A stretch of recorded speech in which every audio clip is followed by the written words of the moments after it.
Então vamos lá, galera. Módulo 3. As primeiras duas aulas acabamos o módulo 1 e 2, e o módulo 3 eu juntei diversas tarefas aí do dia a dia de DBA. Então nesse módulo a gente vai falar de um monte de assunto totalmente diferente. Tarefinhas aí que a gente recebe no dia a dia. Então nesses 10 anos aí de DBA, são tarefas que eu tinha que fazer durante o meu dia a dia e eu achei legal ensinar isso para vocês, para que, se alguém pedir para vocês, vocês consigam fazer. Consigo aí fechar qualquer chamado que abrir aí para a área de banco de dados com essas tarefinhas aí. A primeira coisa é databases. Quando a gente cria uma base, o que é uma database? É onde a gente guarda lá os nossos dados. Beleza, e a maioria de vocês, quase todo mundo já sabe. Todo mundo já sabe. Quando você cria uma base, fisicamente lá o SQL cria, por padrão, dois arquivos. Um arquivo MDF, que é onde estão suas tabelas, índices, todos os seus dados, e um arquivo LDF. Então temos um arquivo de dados, um arquivo de log. Isso é padrão. Toda base que você criar vai ter esses dois caras e você não tem como inventar coisa diferente. Como opcional, isso aqui você vai usar poucas vezes, mas tem casos que a gente usa, você pode criar mais arquivos para sua base de dados. Quando que eu usaria isso? Quando eu fosse particionar uma tabela gigante, aí para você usar particionamento, você tem que usar vários file groups diferentes, aí você usa arquivos diferentes. Tirando isso, como você tem sempre várias bases dentro do mesmo servidor, é mais fácil você separar as bases entre os discos diferentes que você pode ter, do que você ficar criando vários arquivinhos e jogando isso para um lado e para o outro. Beleza? Então, como a gente tem várias bases, a gente vai ter um MDF e um LDF de cada base. Você quer, Fabrício, eu tenho vários discos, quero dividir isso. Pega aqui um pedaço de uma base, bota no disco, outra base, bota no outro. Enfim, façam isso. Tem umas queries, acho que eu vou mostrar uma query para vocês que mostra a utilização de cada base de dados sua, de I/O, com relação a I/O, que aí pode te ajudar a dividir essas bases aí nos discos que vocês tiverem. Beleza? Então, temos aí o MDF, que é o principal, onde são os dados. O LDF, a gente vai falar bastante dele quando eu falar de shrink. A gente vai começar a detalhar um pouco mais. E os NDF são esses opcionais aí. Como o nosso treinamento é tarefas do dia a dia do DBA, eu tento trazer o que a gente usa mais na prática aqui com vocês. Então, por isso que eu estou dando um foco maior nesses aqui e só mostrando que esses caras existem. Na prática, no dia a dia, galera, é pouco utilizado, mas tem gente que utiliza. Então, você tem que saber que ele existe por enquanto. Com vários arquivos NDF do meu tamanho ganho performance, você só ganha performance, Mauro, se isso tiver em discos diferentes. Se você botar um monte de arquivo no mesmo sistema de I/O, não vai mudar nada com relação à base de dados de usuário. Beleza? Exceto aquele caso do TempDB que eu falei na aula passada, na primeira aula, mas base de usuário, nada. Agora você pega vários arquivos e separa em discos diferentes, aí fica bem óbvio que a gente vai ter um ganho sim de performance. Legal? Essa é uma dúvida normal mesmo que você perguntou. A galera pensa que só de criar vários arquivos vai mudar alguma coisa. Não. Deixa lá, um só. Não por performance, no mesmo disco. Dúvidas? Tranquilo? Só um overview. No treinamento passado eu acho que eu nem tinha esse slide, botei aí só para dar uma fixada. A galera que está começando agora, às vezes nem criou uma base ainda. Aí, outra tarefinha que alguns de vocês já devem ter feito por aí é criar base. Fabrício, criar base é botão direito New Database. Show de bola. O DBA Next fez isso, está feliz da vida e acabou. Mas, olha isso daqui, galera. Já pararam para reparar isso aqui? Esse autogrow do SQL Server? O initial size dele? Olha como esses valores são baixos. Concordo? A não ser que sua base seja pequenininha em um sisteminha minúsculo, esses valores são muito baixos. Uma base do Proteus que vai chegar a 100 GB em um ano, 6 meses, ou uma base de outro sistema, é muito baixo. Beleza? Ou seja, cara, tem uma coisinha aí que a gente pode dar ajudinha no SQL. Então, Além, eu vou falar desses dois tamanhos. Então, quando você está criando uma base, a gente tem que ver a localização dos arquivos, confiram se o SQL está jogando os arquivos para o lugar que você quer. Tem lá um disco para dados, um disco para logs, confira se isso está acontecendo. Se o cara instalou em Next Finish, ele deve estar parando lá no C Program Files. Se você instalou bonitinho, igual a gente viu na primeira aula, ele está jogando lá dados para um lugar e logs para o outro. Show de bola, mas presta atenção nisso. Tamanho inicial dos arquivos de dados e logs e tamanho inicial dos arquivos de dados e logs, que é esse cara aqui, ó. E aí, Fabrício? Beleza, o default é 5 MB para dados e 1 MB para log. E quanto que eu devo colocar? Cara, boa notícia para você é que você não tem que adivinhar isso. Quem que tem que adivinhar isso? O bendito cara, programador, que está lá programando o sistema e alguém deve ter previsão de qual vai ser o volume desse sistema e esses caras têm que dar uma projeçãozinha para você, nem que seja um chute. Ó, essa base vai sair em um mês, vai alcançar 1 GB, ou vai alcançar 1 GB em um dia, ou em 6 meses. Alguém tem que te dar uma mínima estimativa para você tentar bolar um valor inicial aí que não seja tão pequeno quanto esse cara aqui. Depois que você especificou um valor inicial, por que, Fabrício, que não é legal, não é tão legal criar um valor inicial? Porque o SQL não precisa ficar crescendo de pouquinho em pouquinho. Claro que você não vai criar um bancão grandão, porque o banco vai ser ocupar isso em 2, 3 meses, não. Mas 5 megas é muito pequeno. 1 giga não é um valor tão grande, mas você já está criando um banco muito maior do que esse daqui, concorda? Então, 5 MB é bem pequeno, a não ser que seu banco não vai passar nem de 1 GB aí durante muito tempo. O log não tem... Eu peguei essa fórmulazinha em algum lugar na internet, alguma referência, e a galera coloca aí uns 10 a 25% do tamanho do MDF. Para quê?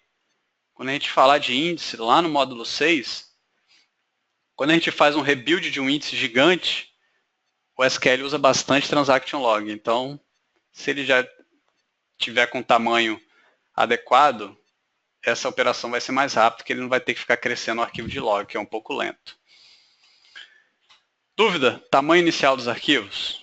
Não tem fórmula mágica. O que eu estou dando a dica de ouro para vocês é, cara, isso aqui é muito pequeno.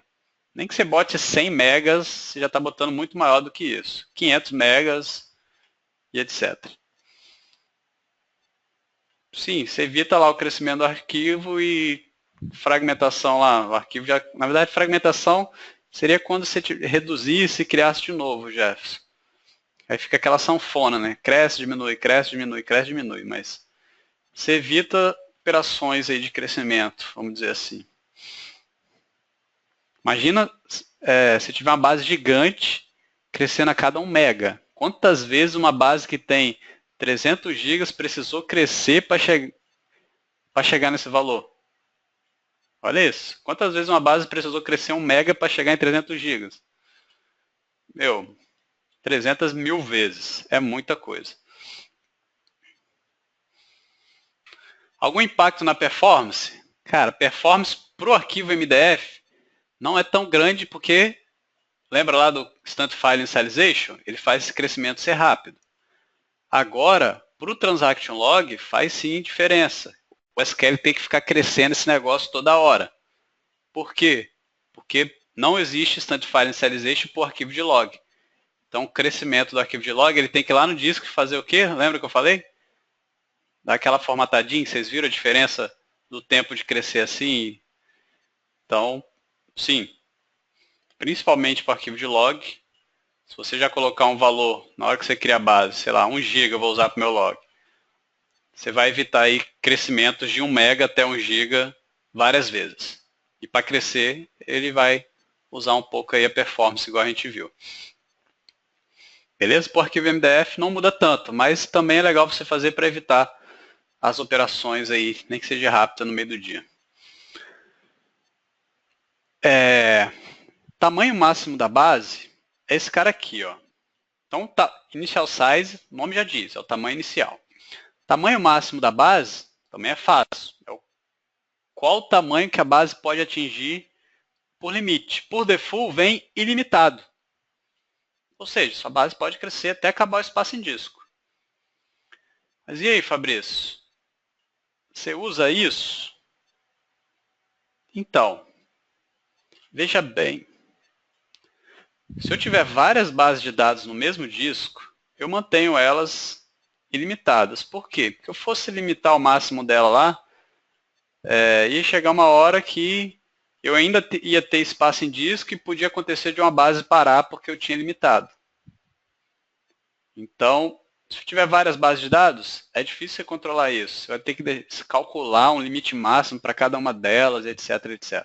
Como é que eu controlo isso? Alerta de espaço em disco. Então, o disco está lá 20% para acabar o espaço, manda um alerta. Então, o meu controle de falta de espaço em disco é em alertas, não é aqui no max size. Beleza? Pegaram? É a forma que eu trabalho. Agora, eu tenho uma base de produção aqui crítica. Eu tenho uma base de teste aqui que não serve para nada. Serve para teste, nada de produção. Aí tem lá um desenvolvedor maluco fazendo um monte de teste. Se você quer evitar que esse cara faça uma bomba, cause um grande problema aqui de espaço em disco, aí você pode botar um max size só na base dele. Seria um caso que eu utilizaria esse cara. Atingir o máximo, o que fazer? Libera espaço. Tem mágica não. Ou você aumenta o espaço em disco, ou deleta alguma coisa perdida, ou a gente vai ver lá no módulo de shrink que a gente pode, se o log estiver no mesmo disco, a gente consegue limpar o log rapidinho para ajudar nesses casos específicos. Próximo ponto, opção de crescimento da base, que é o autogrow, pergunta do Ricardo lá. Sua base, você vai fazendo insert, sei lá, você botou lá 1 GB por arquivo. Insert, PD, delete, insert, PD, delete, bateu 1 GB. Tem lá o autogrow, a gente acabou de ver na telinha passada. O que vai acontecer? Seu arquivo vai crescer e você tem mais espaço. Insert, PD, delete, insert, PD, delete, chegou aqui, cresce de novo. Insert, PD, delete. Conseguem ver? Consegue ver, Ricardo? E o quanto que ele cresce? O quanto tiver configurado no seu autogrow. Tá lá, 1 mega, 10%, quanto tiver configurado lá é o quanto o seu arquivo vai crescer. Aí, beleza, eu falei disso lá no primeiro treinamento, eu acho, e o cara perguntou, mas e aí? Quero formulazinha mágica. Quais valores eu uso para esse crescimento? Fui lá, eu em busca na internet disso, peguei essa tabelinha aqui, ó. Isso aqui é sugestão, galera. Se fizer um pouquinho a mais, um pouquinho a menos que isso aqui, não vai fazer seu banco parar, nada disso. Mas é uma sugestão dele. Sempre tenha o Instant File Initialization habilitado, principalmente se sua base for grande e você tiver que crescer muito, igual esse caso aqui. Beleza? Tá aí, sugestões de acordo com o tamanho da sua base. Configurar lá, se minha base estiver entre 100 e 500 GB, eu boto um crescimento entre 1 e 5 GB. É opcional, ó. Você escolhe. Não tem coisa, não tem uma regra. Se você fizer, não vai parar nada, não vai ficar tão mais lento. É sugestão para vocês não ficarem perdidos também. E para o Transaction Log, também está aqui.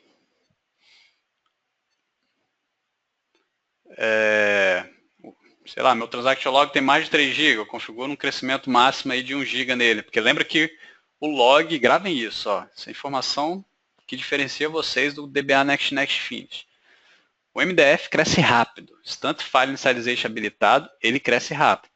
O log cresce lento. Se você botar um log para crescer 10%, que é o default lá do Next Finish, se o seu log por acaso der alguma operação gigante, é igual do Cloud lá, o log do Cloud tem 150 GB.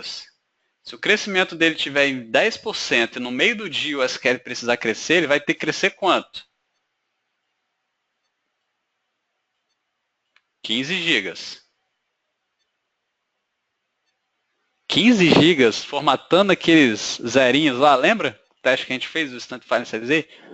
Vai dar uma agarrada boa no seu ambiente. Então, ó, cuidado, gravem isso. Informação muito importante da aula de hoje. Parece um negocinho simples, autogrow, mas pode dar zica. Eu já vi um banco parar Para mesmo. Aí, o disco do cara lá lento.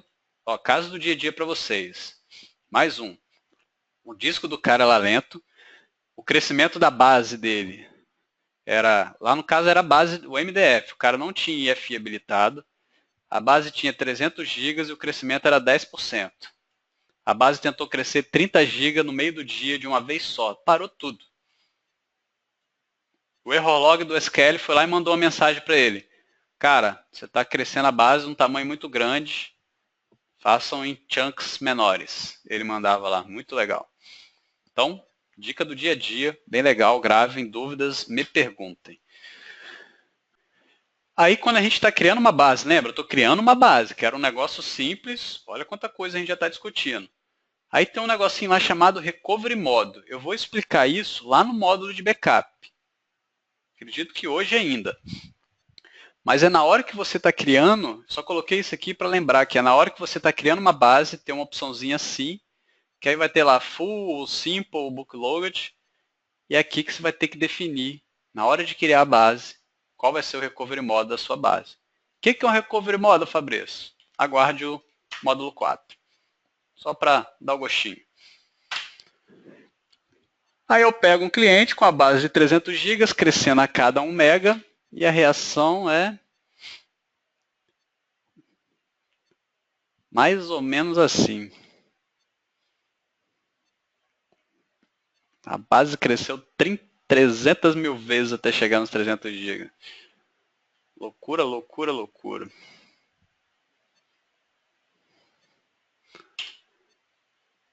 Vamos lá, fazer uma demo rapidinho então. Tá aqui, ó. É o arquivinho da demo que vocês receberam, módulo 3. Vamos lá. Criar uma base, botão direito, New Database. Bota o nome, turma 13. Olha o caminho. Se você instalou o SQL bonitinho, vai aparecer o caminho que você escolheu. Se você não instalou bonitinho, você consegue clicar aqui e mudar para onde você quiser. Initial Size, 2016 é mais bonito, ele já vem com um valor um pouco maior. Fala, cara, essa base aqui, sei lá, vou começar aí com uns 500 megas, o log vou começar aí com uns 100 megas. O autogrow dela, sei lá, crescer aí, não sei, uns 100 megas, uns 50 megas pro uns 100 megas. Aí vocês podem usar aquela tabelinha lá que eu estou chutando valores aqui. O log tá bom, 64 megas. Beleza, então você tem que escolher o nome, o caminho. Aí você vem em Options, tem a questão do Recovery, que eu falei, a gente vai ver lá no módulo de backup. Feito isso, deu um OK, base criada, turma 13. Aí vamos lá fazer a alteração que o Ricardo vai ter que fazer. Botão direito, propriedades. Você vai em Files. Ó, meu autogrow está errado, está 64 megas. Arrastei aqui, está 64 megas, Fabrício. Eu quero alterar para 100 megas. Aí você dá um OK, Ricardo. Vai aparecer aqui 100 megas. Se você der um OK aqui, ele vai fazer via tela. Mas aperta esse botãozinho aqui, ó. Scripts, a gente falou dele lá no módulo 2. Olha o comandinho. Tudo que ele está fazendo lá por trás. Ele está alterando a base, turma 13, alterando o arquivo de log e o file grow. Então você consegue enxergar bonitinho o que ele está fazendo e evitar de você clicar alguma coisa errada lá e fazer mais coisa, entendeu? Por segurança, eu gosto sempre de fazer por aqui. Tá lá, ó.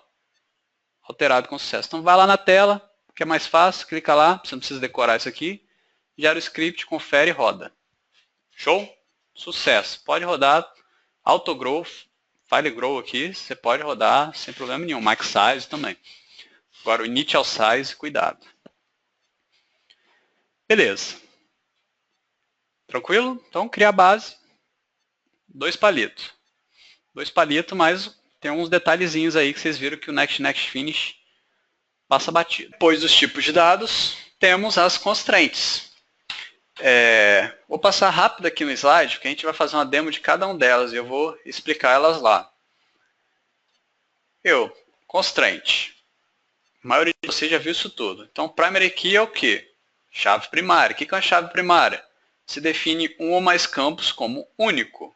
Você pode ter apenas um por tabela, então você só pode ter uma chave primária por tabela. Lá no módulo de índice, vocês vão entender o que é isso. Mas toda vez que você cria uma chave primária, por default, o SQL Server coloca lá um índice cluster nessa chave, se você não fizer especificar o contrário. A foreign key é o quê? Na demo vai ser muito mais fácil explicar isso que aqui no slide, mas basicamente é como se tivesse aqui uma tabela de itens de vendas e uma tabela de vendas. Você tem aqui o código da venda é 1. Aí aqui você veio e colocou o código da venda 1 e o produto A. Código da venda 1, produto B. Se você não tiver uma foreign key dessa tabela para essa tabela, você pode vir aqui e deletar o 1, que vai ser sucesso. E essa tabela vai ficar com o dado inconsistente. Por quê? Porque ela tem uma venda lá que já sumiu do mundo. A foreign key trava isso. Se você criar essa foreign key, daqui para cá, se você tentar deletar esse cara, se já tiver essa foreign key criada, o SQL vai te dar um erro. Ó, meu caro, você está tentando deletar um dado que é utilizado por outra tabela. Isso é lindo demais. Foreign key é lindo. O SQL está te ajudando a garantir a consistência do seu banco de dados, a integridade do seu banco de dados. Constraint, único. É parecido com a primary key. Você define um ou mais campos como únicos, só que qual a diferença para a primary key? A gente pode ter vários por tabela. Então você tem uma tabela com ID funcionário. Essa daqui é a primary key. Cada funcionário tem seu ID. Aí depois você tem o CPF do funcionário, o número do PIS do funcionário, na mesma tabela. Como é que você faz? PK só pode uma. Como é que você garante que o resto é único? Através da unique. Então você vai criar lá o CPF como unique e o PIS como unique. Beleza? Então o unique parecido com a PK, a diferença é que você pode ter vários por tabela. Por default, o SQL cria um índice não cluster nessa constraint unique. Mas isso aqui a gente vai ver lá no módulo 6. Check. Check, o que ele faz? Ele faz um check da informação que você está inserindo no banco. No momento do insert. Então, nós vamos ver na demo também. Isso ajuda aí, por exemplo, você só quer uma coluna, só posso ter valor 1, 2 e 3. Se você tentar inserir um valor 4, a constraint check vai te dar um erro e vai falar erro de constraint. Você só pode inserir 1, 2, 3. Para fechar, a default é o quê? É um valor que se você não quiser botar lá durante o insert o valor, você fala, essa coluna aqui, se eu não colocar nada, eu quero que ela tenha o getDate. Você consegue criar um default getDate para inserir um valor automaticamente para você. Vamos ver na demo que isso fica mais fácil de entender. Então virei aqui para o meu Management Studio. Então vamos lá, vou criar aqui a base de treinamento DBA de novo, vou extruir a que tinha e criar uma outra. Vou logar nela. Vou criar uma tabela empregado. Como é que eu crio uma chave primária na coluna ID empregado? Você tem duas formas, uma é essa aqui, ó. Você vai na frente e coloca primary key. Qual o problema disso? Quando você cria assim, o SQL coloca um nome qualquer para a sua primary key. Ele escolhe. Aí, como é que eu vejo isso? Alt F1. Quem ainda não conhecia o Alt F1? Quem já conhecia o Alt F1, sim ou não? Não, sim. Vamos lá, fala aí. Quem não conhecia, principalmente? Olha que legal, a galera não conhecia o Alt F1. Véio. O Alt F1 é lindo, galera. Uma vez eu dei um treinamento numa empresa que era só Oracle. Os caras ficaram doidos com o Alt F1 lá. Rapaz, é muito fácil pegar essa informação. Tá aqui, galera. Você clica na tabela, dá 2 cliques, seleciona o nome da tabela, dá um Alt F1.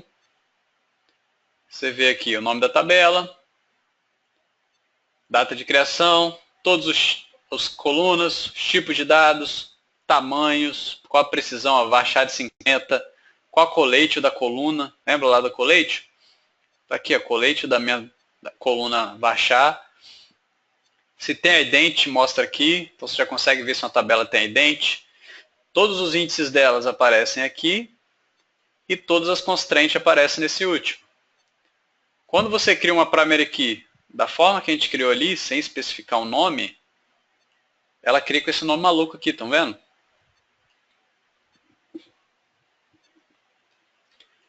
Como é que eu faço para fazer diferente? Existe uma forma de a gente fazer diferente. Então, antes de eu falar disso, Alt F1, sucesso, a galera que não conhecia. Tá aí, ó. Vocês vão usar isso aí pro resto da vida. Isso é sério. Mas é uma das coisas que vocês vão usar pro resto da vida. Dá 2 cliques na tabela, Alt F1. Eu faço isso aí não sei quantas vezes por dia. Eu estou fazendo um Tune. A primeira coisa que eu faço para conferir os índices do cara é dar um Alt F1.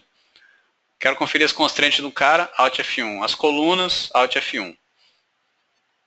Sucesso. Beleza? Quem não conhecia, ganhou aí vários pontinhos aí nessa noite de hoje com esse Alt F1. E aí, Fabrício? Eu sou chato. Eu quero criar meu banco com os nomes tudo bonitinho, com o meu padrão. Como é que eu faço uma PK no meu padrão? Você cria sua tabela normal. Ó, como é que eu crio uma tabela? Coluna, tipo de dados. Nesse caso aqui é idente. Coluna, tipo de dados. Coluna, tipo de dados. Dá uma vírgula aqui e no final você coloca constraint, PK empregado, primary key, ID empregado. Estou fazendo a mesma coisa que eu fiz no script de cima. Só que qual a diferença disso? Vamos ver? Aquela lá criou um nome maluco. Agora, eu sou chato e quero um nome do jeito que eu quiser, no meu padrão da minha empresa, ó. Você bota a constraint no nome do jeito que você quiser. Então, sobre a PK. É aconselhável, mas não é obrigatório você ter uma PK por tabela. Lá na parte de índice, a gente vai falar do índice cluster. Então, é bem aconselhável a gente ter um índice cluster por tabela também. Não é regra, não é sempre. Sempre tem um casinho que é melhor, é possível você não ter isso, mas a maioria das vezes o seu caso vai ser esse. Muitas vezes a gente usa aí uma PK com campo idente, que ele cresce incremental, é o caso mais claro. Mas não quer dizer que toda tabela tem que ter um campo idente, também não estou falando isso. Só estou falando muitas vezes isso acontece. E não é ruim, não é legal. O default do SQL Server é criar uma primary key quando a gente cria um índice cluster. Aqui a gente criou uma primary, na verdade cria um índice cluster quando a gente cria uma primary key, desculpa. Aqui a gente criou uma primary key. Eu não criei nenhum índice, vocês viram eu criando algum índice aí? Na mão? Mas olha o que aparece aqui no SQL. Índice cluster em ID empregado. Então quando você cria uma primary key, por default o SQL cria um índice cluster. O que é um índice cluster? Módulo 6, aguarde. Beleza? Vamos para o segundo. Foreign key. O que eu tenho aqui, galera? Eu tenho uma tabela de contadores. A gente vai ver lá no módulo 6. Que eu quero guardar aí alguns contadores de performance. Vocês estão perguntando tanto aí de monitorar performance. Aqui, eu quero monitorar. Inclusive, tem um contador lá chamado Page Life Expectancy que eu quero monitorar ele. Vocês vão ver o que é isso também. Aí, esse log vai rodar a cada 10 segundos inserindo uma linha com valor. Então, vai ter a data e o valor, data e valor, data e valor. Toda hora eu vou escrever essa string. Olha quantos bytes esse cara gasta. Não seria muito mais legal eu criar um ID, contador, colocar o ID aqui? Eu não economizaria muito mais espaço? Está normalizando a tabela em si. Como que eu posso fazer isso? Então eu criaria uma tabela de contador, iria inserir todos os contadores. Está aqui, ó, cada contador tem seu ID, 1, 2, 3, 4, e ao invés de ir lá na tabela grandona, que vai escrever uma linha cada X tempo, eu colocar esse monte de string maluco e ocupar um monte de espaço à toa, em disco e memória vale ouro, eu vou colocar um ID. Como que eu evito de ter um registro órfão? Qual a gente está falando? Foreign key. Então, aqui embaixo é a minha tabela gigante. Ao invés de colocar aquela string grande aqui, eu estou colocando o ID contador. Selecionei aí. E isso vai me fazer economizar um baita de um espaço. Normal. Casozinho só de exemplo aqui, mas que acontece aos montes. Aí eu vim aqui inserir 10 linhas, só para teste, ó. Inseri o contador 2 aqui. Então, ao invés de vir aqui e colocar User Connection toda hora, eu tenho um ID e eu sei que esse cara é o User Connection, porque ele tem outra tabela. Beleza? Show de bola, Fabrício. Estou economizando espaço. Aprendi isso aí em algum lugar. Aí alguém foi e deletou o contador 2. E lasqueira. E agora? Você chegou, fez um select. Quem é esse cara aqui? Não tem a menor ideia. Sumiu o contador 2. Olha o problema de você não ter uma foreign key. Tá órfão. Olha aí o caso órfão aí. Deu ruim. Outro problema. Alguém foi lá e inseriu um valor 5. Quem é o contador 5? Não tem a menor ideia.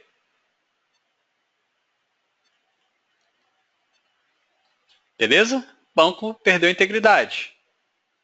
Como é que a gente resolve isso? Criando uma foreign key. Como é que eu adiciono uma foreign key numa tabela? Alter table, add constraint, fk, foreign key. Eu quero criar uma foreign key da minha tabela. A foreign key vai ficar da tabela gigante para a tabela menorzinha. A coluna ID contador aqui em cima vai referenciar a coluna ID contador aqui embaixo. Está aqui, ó, na sintaxe. Tentei criar, deu erro. Por que deu erro, galera? Quem consegue me falar por que deu erro a criação dessa constraint, dessa foreign key? 5, ainda não é por causa disso não, Cláudio. Nem por causa daquele 2. Não tem chave primária na tabela.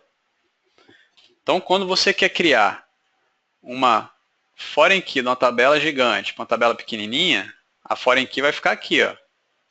Você precisa de ter uma bendita de uma PK aqui, senão isso não funciona.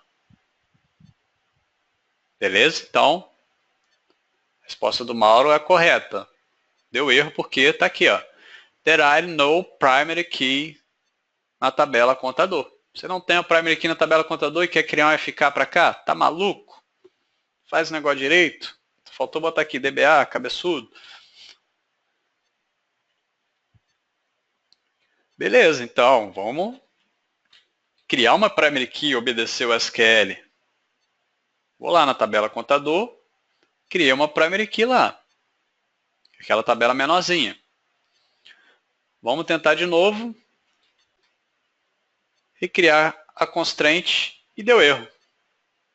Qual o erro agora?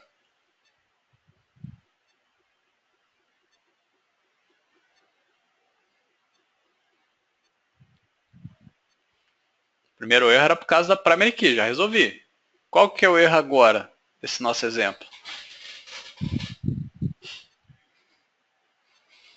Alguém? Já tem outra? Não. Mesmo nome? Não.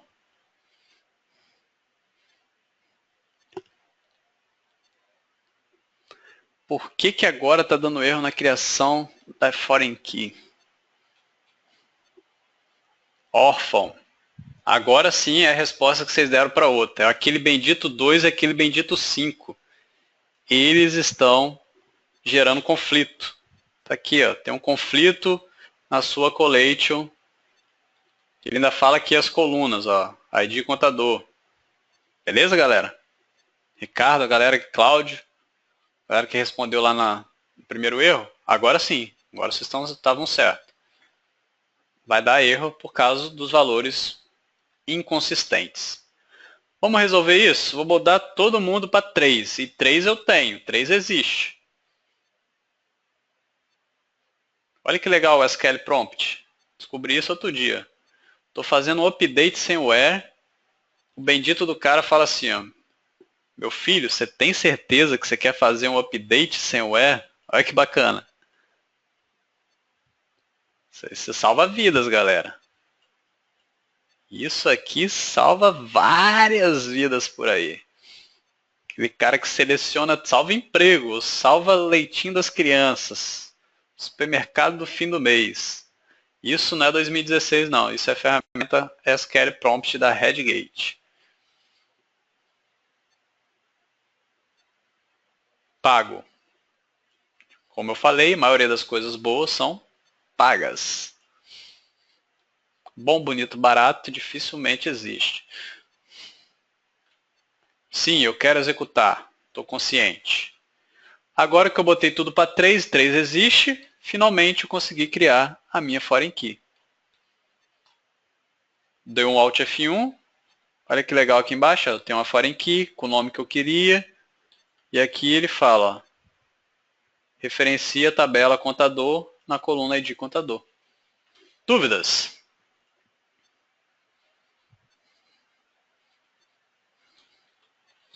Tranquilo? Exemplo rápido. Unique. Exemplo que eu dei lá no slide. Ó. Eu tenho uma PK por ID empregado, mas eu quero botar o CPF e o PIS único. Como é que eu faço? Crio uma constraint única. Ó. Constraint, o nome que eu quero, unique. Criar essa tabela. Então tem uma constraint única em CPF no PIS. Vou inserir aqui ó, o funcionário Sebastião Salgado Doce com CPF. E vou colocar o mesmo CPF aqui embaixo. Ah, digitei errado. Estou botando lá o João Cara de José com esse CPF. Vai dar erro. Unique. A SQL está te ajudando a garantir a consistência do seu banco. Ó. Duplicate Key. Te dá até o valor da chave aqui. Ó. Legal? Tem um limite de colunas para a criação de PK composta? Acho que você cai, Mauro, no tamanho do índice. Se eu não me engano, o índice é 900 bytes. Então você consegue enfiar colunas aí em chave composta até se alcançar 900 bytes. Beleza? Dificilmente você vai chegar perto desses 900 bytes, espero eu. Porque você teria que colocar muita coluna aqui dentro no índice. Vocês vão ver lá na parte de índice que isso não é tão legal. Próxima constraint, que a gente vai ver a demo dela aqui, rapidinho também, é a check constraint. O que a check faz? O que eu falei lá no PowerPoint? Ela faz uma validação no momento do insert. Então, se eu quero que a coluna tenha uma tabela de empregado, quero que a coluna salário não passe de, não tenha um valor negativo, eu coloco uma check constraint, o nome que eu quiser, check, salário maior que zero. Ah, eu tenho uma coluna estado civil, só pode ser 1 e 2, solteiro ou casado. Eu boto constraint, nome que eu quiser, check, estado civil em 1 e 2. Isso é bem útil, essas checks. Você consegue evitar muito insert errado aí de desenvolvedor. Aí eu vou fazer aqui, aí eu vou inserir aqui o Fabrício Lima, salário de R$675, o chefe dele com salário de R$30 mil, Joselito estagiário, foram lá, sacanearam ele, salário de menos 100. Opa, não conseguiu, deu conflito com a check constraint tal. Fala até a coluna, salário. Você não pode ter um salário negativo, viu? Simples assim. Estado civil, hidráulico Oliveira tem o estado civil 3, ele está dando um tempo, ainda não é solteiro, nem casado, não sabe como é que ele está. Também não existe isso. Estado civil, conflito, erro de cheque. Legal? Bem simples, bem útil para quem cria tabela por aí. Para fechar, constraint default. Constraint default. Quero que o salário default dos meus empregados seja R$700. Estou na crise, pago mal mesmo. O trem tá feio, estou vendendo nada. Então vou lá, R$700 é o salário default da minha empresa. Uma das formas de fazer isso é colocar direto aqui. Aí você dá um Alt F1. Vai aparecer aqui, ó, um nome maluco de constraint. Ah, Fabrício, eu sou chato pra caramba, eu quero botar um nome no padrão bonitinho. Tem essa sintaxe aqui abaixo. Você dá um alter aí, uma sintaxe bem chatazinha, bem chatinho, mas você consegue colocar lá o default na coluna salário da mesma forma. Aí fica bonitinho dessa forma aí. Se você é chato com essas coisas. Legal. Então, na hora de eu der o insert, eu não vou colocar o salário, porque o salário default da minha empresa é R$700. Estamos mal, estamos ruim das pernas. Automaticamente, o salário é inserido, estão vendo? Um exemplo clássico disso é a tabela de log. A galera fala lá, passei aqui, get date. Você bota a data como default get date, você não precisa nem colocar a data durante seus inserts. Dúvidas? Nesses tipos de dados, constraints, tranquilo? É prática, galera. Tive que falar aqui porque é um assunto básico aí, fundamental para todo DBA, não é só para desenvolvedor não. DBA tem que conhecer constraints. As constraints, inclusive, ajudam na performance, sabia? O SQL Server, na hora de gerar um plano de execução de uma query, ele pode usar a informação de uma constraint para gerar um plano de uma forma melhor para a sua query. Isso é verdade. Então, além de garantir integridade, ainda existe a chance aí disso te ajudar na performance. O que é o Linked Serve? É uma forma fácil de você acessar outro servidor. Você está aqui no seu SQL bonitinho, você pode acessar outras fontes de dados. Fazer um select asterisco from numa tabela lá em outro servidor SQL, em uma tabela em outro servidor Oracle, outro servidor PostgreSQL, MySQL, arquivo Excel, AD, você consegue fazer Linked Serve para uma penca de lugar diferente. Bem legal. Então, o Linked Serve é uma funcionalidade muito útil, estabelecer conexões entre dois servidores. Você consegue fazer isso entre várias fontes, já falei, Excel, MySQL, etc. Só que é legal, é bonito, é lindo, facilita a sua vida, mas use com moderação. Se você estiver aí acessando, vamos falar só de SQL aqui, no servidor de teste acessando o servidor de produção e fazer um select gigante, você pode destruir aqui esse servidor de produção. Ele causa locks. É lento. Linked Serve é lento, galera. Funciona, mas é lento. Então, bom usar ele fazendo um select, a where código A1, poucos registros. Se você usar Linked Serve com muitos registros, você vai ter lentidão. Use com moderação. Tá aqui, já falei isso. Como é que eu crio um Linked Serve?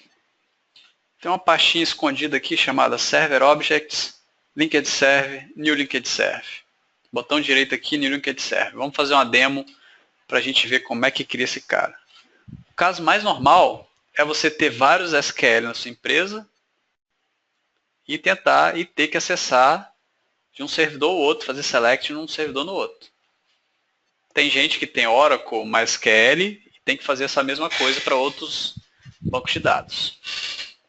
Onde eu trabalhava tinha Linked Serve para tudo quanto é canto, mas já fizeram merda em produção usando Linked Serve. Cuidado.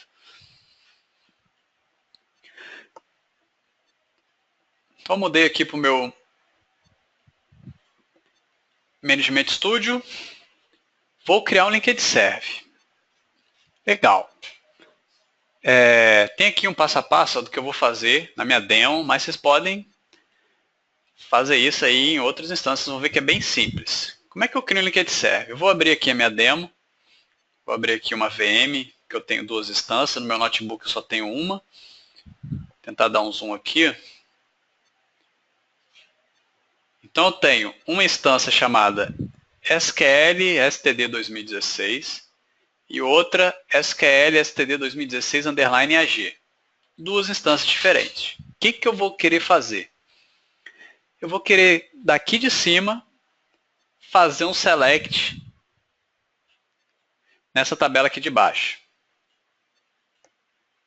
Beleza? Como se fosse dois servidores, mas está aqui na mesma máquina para facilidade. Então eu vou tentar acessar essa tabela Linked Server lá de cima. Será que eu vou conseguir? A tabela está aqui, ó, ela existe. Tem 10 registros. Como é que eu crio um Linked Server entre dois SQLs? Fácil, galera. Na demo tem lá escrito. Vou ler aqui rapidinho, voltei aqui nos nossos scripts. Primeiro, você vai ter que criar um usuário para sair de um servidor e chegar no outro. Depois, clica com o botão direito, Server Object, Linked Server. Aí eu estou aqui explicando o que eu vou fazer. Vamos lá então, vamos refazer esse cara rapidinho. Qual usuário eu vou sair desse servidor de cima e chegar aqui embaixo? Opa. Eu tenho um usuário aqui chamado Teste Linked Server, tá vendo? Vou colocar aqui, não sei nem qual senha estava nele. Vou colocar aqui 1, 2, 3, 4, 5, 6, 7, 8. Não faço isso em casa. Esse cara vai ter acesso de leitura. Tá pequenininho. Ó, lembra lá do módulo 2. O login, teste Linked Server, tem acesso de Data Reader nessa base. Isso significa que vai conseguir ler tudo. Inclusive essa tabela aqui que eu criei.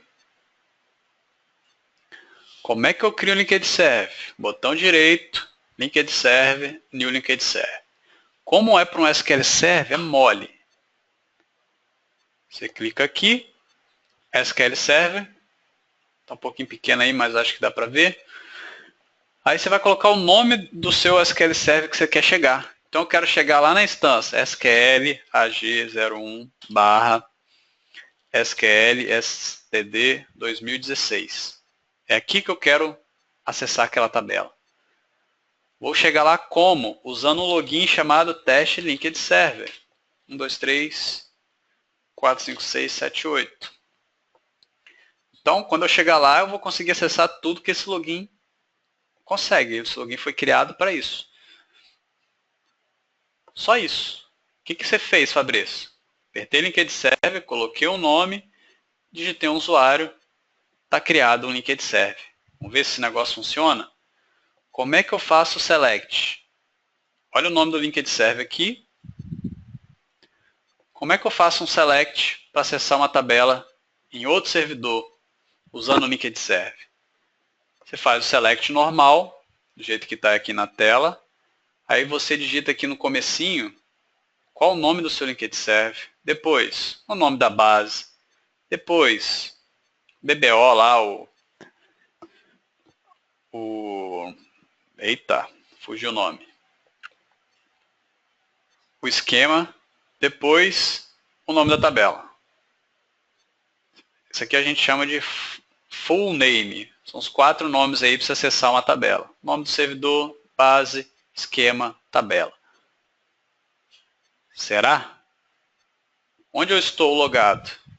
Vamos pegar esse cara aqui, ó. Eu estou logado. Vamos abrir um new query aqui, ó. Cliquei nessa instância lá de cima. Quero fazer um select lá no outro cara. Sucesso. Vocês viram? Com o botão direito, digitei 3 negocinhos, já saí de um servidor e cheguei no outro e estou lendo informação de lá de outro lugar. Isso pode te ajudar aí a fazer algum relatório, fazer alguma comparação entre duas tabelas e etc. Bem útil, mas tome cuidado de acessar a produção. Quando você está acessando a produção, isso pode dar problema. Dúvidas? Para o Oracle, para o MySQL, é mais chatinho. Você vai ter que instalar um driver. Aí vai aparecer aqui alguma coisa Oracle, alguma coisa DB2, MySQL, você vai ter que selecionar esse cara, vai ter que achar no Google o que você tem que colocar aqui, a sintaxe certinha, e vai criar seu Linked Server. Tem um monte de coisa prontinha, só fazer igual. Dúvidas, galera? Mais dúvidas de Linked Server? Vocês têm que saber que esse cara existe. Não precisa decorar como é que sintaxe, etc. Tem que saber que esse cara existe, surgiu uma necessidade, você fala, opa, vi isso lá no treinamento, eu consigo sair de um lugar, fazer um select em outro, seja no SQL, no Oracle ou no MySQL. Isso é um negócio chamado Linked Server. Como é que eu crio? Busquinha rápida só para ver a sintaxe e o passo a passo.